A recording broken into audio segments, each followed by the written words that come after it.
부엘세바.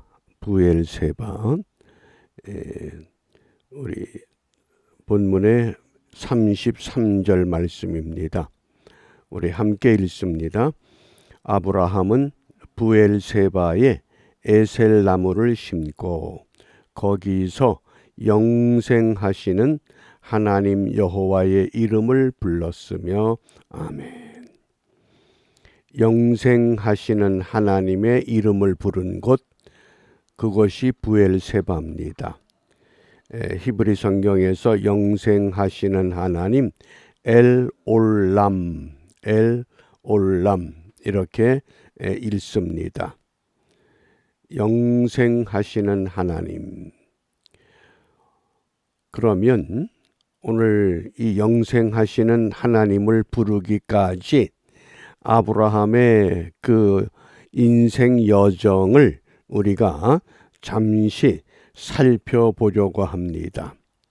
어떻게 해서 부엘세바에 에셀나무를 심고 그곳에서 엘올람, 영생하시는 하나님, 그 여호와의 이름을 부르게 되었을까? 먼저 이 에셀나무를 기억하시길 바랍니다. 우리 한글 개역 성경에 에셀나무라고 하는 이 단어가 3번밖에 나오질 않습니다. 그런데 이 에셀나무의 특징이 있습니다. 사막에서도 매우 잘 자라는 나무로 알려져 있습니다. 근데 그 이유인즉 식물학자들이 에셀나무는 뿌리가 지하로 100m까지 뻗어나가기 때문에 깊은 그 숨은 샘에서부터 물을 흡수함으로 사막에서도 성장할 수 있는 나무다. 그게 에셀나무라고 합니다. 성경에서는 특별히 이 에셀나무가 상징적으로 사용됐습니다. 사무엘상 22장 6절에 보면 사울이 다윗을 죽이기 위해서 다윗을 쫓아다닐 때 사울이 기브아 높은 곳에서 손에 단창을 들고 에셀나무 아래 앉았고 모든 신하들은 그 곁에 섰다. 이 사울의 왕의 자리가 있는 곳, 그것이 에셀나무였습니다. 또 이 사울이 초대 왕이 죽었을 때에 사무엘상 31장 13절에 보면 그 뼈를 가져다가 그 뼈는 사울 왕의 뼈를 말합니다. 야베스 에셀나무 아래 장사하고. 그러니까 이 에셀나무라고 하는 것이 왕정 시대에서는 초대왕 사울의 그 왕위의 자리를 상징하고 또 그 죽음을 상징한 겁니다. 이게 에셀나무입니다. 그러니까 아브라함을 통해서 그 부엘세바에 이 에셀나무를 심게 됐을 때 비록 그 지역이 그랄이라고 하는 땅이지만은 블레셋 진영이지만은 하나님의 통치와 권위가 앞으로 이렇게 세워질 것을 예고한 나무이기도 합니다. 그게 에셀나무입니다. 그리고 이 부엘세바라고 하는 것, 여기 그림에 보면 이 성지 순례할 때에 그 하란의 이 아브라함의 우물이라고 하는 유적지라고 합니다. 그래서 부엘세바는 2개의 단어가 합성한 용어입니다. 부엘은 우물을 말합니다. 우물. 그 다음에 세바는 히브리 말로 7이라는 뜻입니다. 그래서 7의 우물, 이건 한마디로 말하면 우리가 부엘세바가 맹세의 우물이다, 언약의 우물이다, 이렇게 그 뜻을 우리가 갖고 있습니다. 그러면 이 부엘세바에서 아브라함이 에셀나무를 심고 엘올람, 영생하시는 하나님의 이름을 부르게 되는 그 과정을 우리가 오늘 이 본문에서 몇 가지를 추려서 함께 나누고자 합니다. 첫 번째가 1절과 2절입니다. 여호와께서 그 말씀대로 사라를 권고하셨고 여호와께서 그 말씀대로 사라에게 행하셨으므로 사라가 잉태하고 하나님의 말씀하신 기한에 미쳐 늙은 아브라함에게 아들을 낳으니, 여기 하나님은 하나님의 사람들을 말씀대로 이끌어 가십니다. 여호와께서 그 말씀대로 사라를 권고하고 사라에게 행하십니다. 언제? 하나님의 말씀하신 기한에 미쳐. 이 기한을 다른 말로 번역하면 하나님의 때 또는 하나님의 시기, 하나님의 때가 되어야 됩니다. 인간이 아무리 급하고 아무리 다급하다 할지라도 하나님의 때가 되질 않으면 하나님의 일은 드러나질 않습니다. 그러니까 하나님이 말씀대로 이끌어 가시는데 하나님의 말씀하신 그 때가 됐을 때에 늙은 아브라함에게 아들을 낳으니, 어떤 형편이어서 생물학적으로는 사라가 경수가 끊어졌다고 했고 아브라함은 나이가 들어서 생의 즐거움을 느끼지 못하는 그때라고 그랬습니다. 그러니까 도저히 생물학적으로는 자식을 낳을 수 없는 한계점에 와 있을 때, 그런데 그 말씀대로 말씀하신 때에 말씀하신 시기에 아들을 낳았는데 그 아들이 누굽니까? 그 아들이 이삭입니다. 이삭을 낳았습니다. 이때가 아브라함이 100세요. 사라가 90세입니다. 그러면 여종 하갈이 낳은 이스마엘은 지금 어느 정도 나이가 됐을까요? 그러면 14살이 됐습니다. 그런데 본문에 보면 이 사라가 이삭을 낳고 이제 젖을 뗐을 때에 큰 잔치를 베풀었다 그랬습니다. 당시 유대인들의 풍속은 젖을 떼는 나이가 빠르면 3살. 우리의 문화와 다릅니다. 적어도 3살, 늦으면 6살, 7살에 젖을 뗍니다. 그러니까 사무엘상에 보면 한나가 아들을 주시면 하나님께 바치겠다 그랬을 때에 젖을 뗀 아들을 성전으로 엘리 제사장께 보냅니다. 그러면 그 젖을 뗐다고 하는 그 나이가 어느 정도인지 우리가 가늠할 수 있습니다. 그래서 큰 잔치를 베풀었는데, 그러니까 최소한도 3살에 젖을 뗐다 그러면 이제 이스마엘은 17살이 된 겁니다. 그런데 그 이스마엘이 어떤 일을 하느냐? 자꾸 이삭을 희롱하는 겁니다. 자, 9절과 10절입니다. 사라가 본즉 아브라함의 아들 애굽 여인 하갈의 소생이 이삭을 희롱하는지라. 여기 희롱한다고 하는 건 뭐 놀린다 그런 의미가 아닙니다. 지금 이스마엘이 이삭을 보니까 자기는 서자 같고 이삭은 상속자가 되는 겁니다. 그러니까 저 상속자를 어떻게 하면 골탕을 먹일까? 상속자가 만약 아들을 낳지 못하는 몸이 되면, 그러면 내가 이 아브라함의 모든 유산을 상속받을 수 있지 않겠는가? 그런 음모를 갖고 이삭을 골탕 먹이는 것을 희롱한다고 하는 단어를 썼습니다. 그냥 약 올리고 놀리고 비웃는 그것이 아닙니다. 그래서 이삭을 희롱하는지라. 그러니까 그것을 사라가 봤습니다. 그가 아브라함에게, 사라가 남편 아브라함에게 이르되 이 여종과 그 아들을 내어 쫓으라. 장막에서 내어 쫓는 것이 아니라 우리의 기업을 받을 수 없는 상속 권리를 아예 박탈해 버려라 그 뜻입니다. 이게 내어 쫓는 겁니다. 집안의 울타리에서 보호막에서 내어 쫓는 것이 아니라 이 여종과 그 아들을 내어 쫓아야 된다. 그러니까 아브라함이 큰 근심을 합니다. 그런데 놀라운 일이 진행이 됩니다. 12절 말씀에 보면 하나님이 아브라함에게 이르시되, 아브라함이 이제 걱정을 하거든요. 저 이스마엘을 내쫓으면 어떻게 될까? 그런데 하나님이 아브라함에게 이르시되 내 아이나 내 여종을 위하여 근심치 말고, 그 다음 말씀이 중요합니다. 사라가 네게 이른 말을 다 들으라. 어떻게 보면 아브라함보다 사라의 믿음이 더 월등합니다. 왜? 사라는 자기가 낳은 아들 이삭이 분명 상속자가 되어야 한다고 하는, 하나님의 언약의 자녀가 되어야 한다는 것을 확신하고 있었습니다.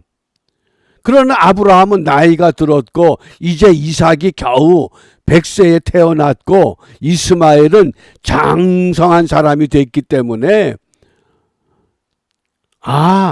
내가 이제 언제 죽을 줄 모를 텐데 내가 죽게 되면 이 장성한 아들 이스마엘이 상속하면 좋겠구나. 두 갈래의 마음을 갖고 있는 겁니다.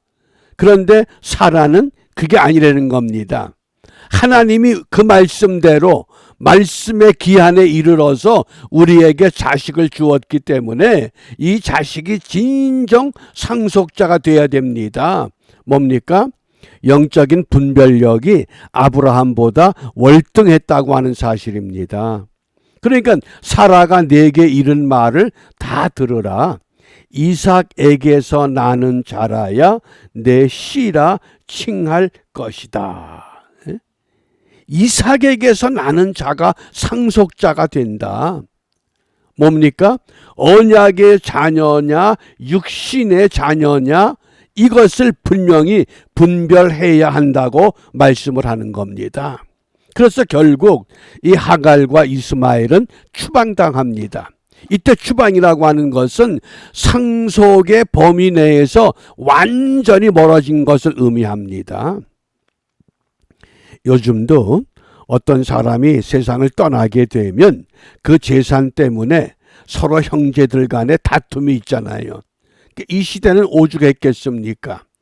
그래서 사라는 완전히 내가 쫓으라, 이렇게 아브라함에게 권고를 했고, 하나님도 직접 아브라함에게 사라의 말이 옳다고 하는 것을 증거해 주십니다.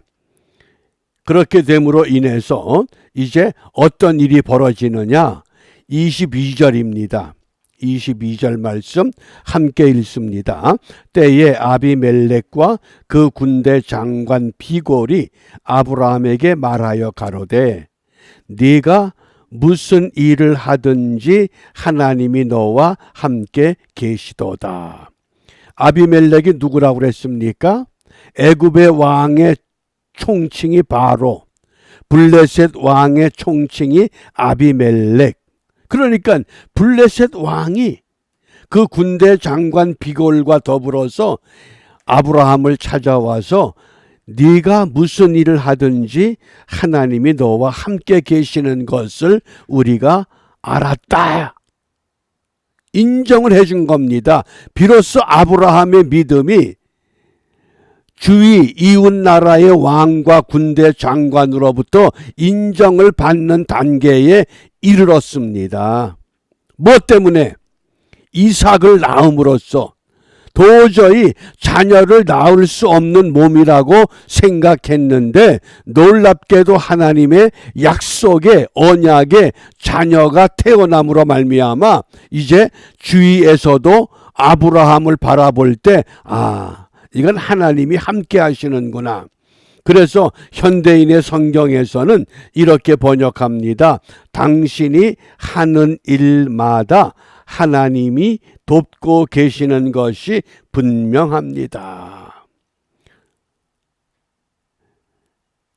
이렇게 인정받은 다음에 양으로 제물을 삼고 이제 그것에 부엘세바라고 하는 그곳에 에셀 나무를 심고 이 아비멜렉과 약속을 하게 된 겁니다. 그러니까 아브라함은 부엘세바에 에셀 나무를 심고 엘올람 영생하시는 여호와 하나님의 이름을 부르게 되는 기쁨을 얻습니다. 그러면 우리가 오늘 이 시대를 살아가면서 우리의 신앙생활의 모습을 누군가가 주위에서 우리를 지켜봅니다. 우리의 가족일 수도 있고 이웃일 수도 있고 세상 사람일 수도 있습니다. 그런데 그들이 정말 아비멜렉과 군대 장관 비골처럼 네가 무슨 일을 하든지 하나님이 너와 함께 계시는구나, 그런 느낌, 그런 영적인 감각을 깨워줄 수 있는 믿음의 생활을 우리가 하나님 앞에 바르게 하고 있는가, 우리 자신들을 점검해 볼 시간입니다. 과연 나는 어떤 신앙생활을 하고 있는가?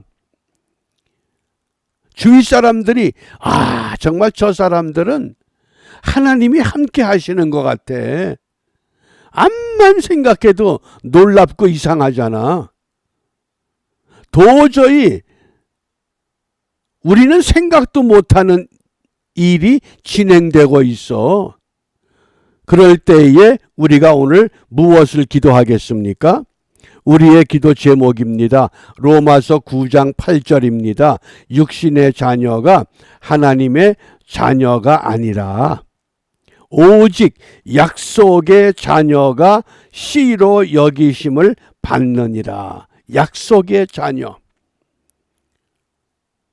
우리는 모두 하나님의 약속의 자녀로 이제 인침을 받았습니다. 내가 의롭기 때문에 인침을 받은 것이 아니라 하나님의 무조건적인 인침입니다. 그러나 아직도 육신의 자녀의 그 모습이 우리 안에 숨어 있습니다. 그러므로 인침을 받았기 때문에 하루하루 매일매일 약속의 자녀답게 살아야 됩니다.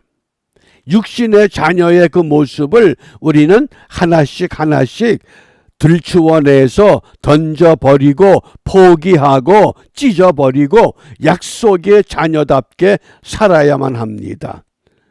그 일을 위해서 하나님 편에 서야 됩니다.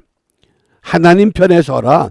그리고 우리의 삶의 원칙은 어떤 세상의 규범, 어떤 법, 도덕, 윤리가 아니라 진리의 말씀이 우리 삶의 원칙이 될 때 비로소 오늘 아브라함, 그를 통해서 하나님이 믿음의 조상 되게 하셨던 것처럼 저와 여러분들을 약속의 자녀로 불러주셨고 인쳐주셨고 그 자녀의 삶을 살아가도록 오늘도 성령의 도움을 구할 때 그 성령께서 우리의 삶을 주관하시고 이끌어서 하나님의 이름을 드높일 수 있는 축복의 삶의 경주자로 나서도록 인도하신다는 이 확신과 약속의 말씀을 우리 마음에 새기면서 오늘도 약속의 자녀로 승리하는 은총의 하루가 되시기를 주님의 이름으로 축복합니다. 기도합니다.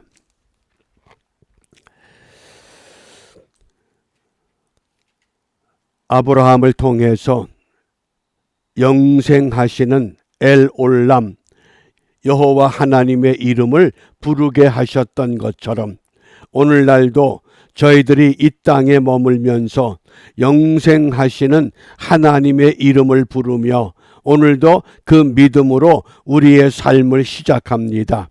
비옵기는 온종일 우리 안에 아직도 감추어져 있는 육신의 자녀의 모습, 이 모든 것들을 하나씩 둘씩 찾아내어 하나님 앞에 던져버리고 우리는 약속의 자녀답게 하나님의 말씀에 따라 진리의 편에 서서 하나님의 뜻을 이루기 위하여 순종하는 믿음의 삶에 주인공들로 무장시켜 주시고 이러한 믿음의 사람들 까닭에 이 땅에 아직도 하나님의 사람이 있다고 하는 놀라운 고백과 탄성이 울려 퍼짐으로 무너져가는 세상이 아니라 하나님의 뜻을 세워가는 믿음의 사람들이 채워짐으로 인하여 하나님의 은혜와 사랑과 은총을 함께 나눌 수 있는 복된